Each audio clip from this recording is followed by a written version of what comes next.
Hi, Krista. How you doing? Hey, I just want to mention, you've got a really nice touch. This is really a nice brochure. It's handled beautifully, and I think that you're very receptive to critique, and that's really the sign of one of the signs of an excellent designer. So I'm really pleased at your progress and the way that you're conducting your studies and your preliminary searches as well as your final outcomes.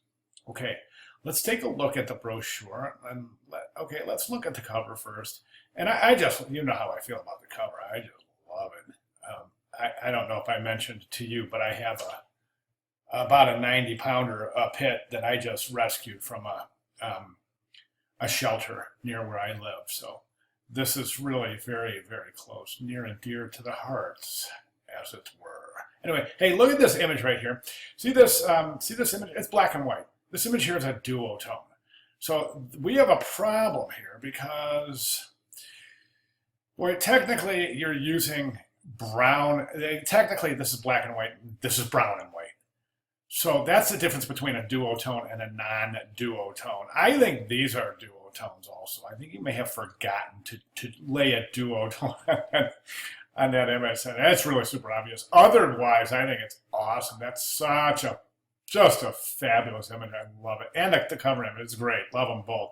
Inside spread is also wonderful. A couple of items. I just want to pull a Command R out here so I can grab some guides. You know how I am with my guides. Okay, let's just go to the assembler line, and we can see that we're not really that pull quote's not associated with anything. It's not aligned with anything.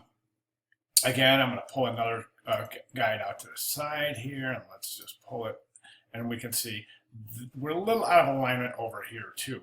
Now, we have our guide right here, so there's your page edge. So just some really simple little alignment here will really, I'm not saying pull this in, I'm not saying pull that out, I'm saying just work it out on your own.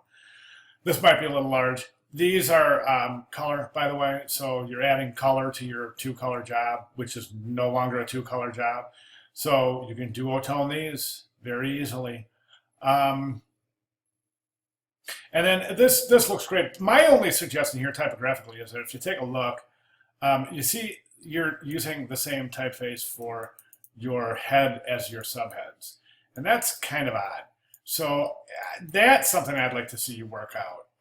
I suggest not using the same typeface for your subhead as for your headline and for the full quote as well. So you have a couple of decisions to make there. Let's go to the rough sketches. These are sick. these are just sick. These are awesome.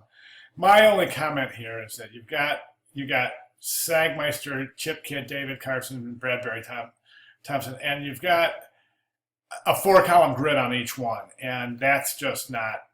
Boy, I mean, do you even want a grid on David Carson's?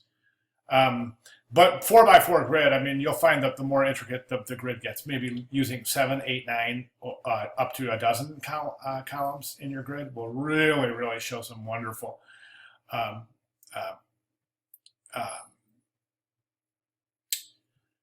so some wonderful versatility. So try that.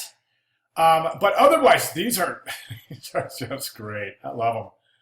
Really great job. Outstanding. All right. Any questions? Give me a holler. Thanks.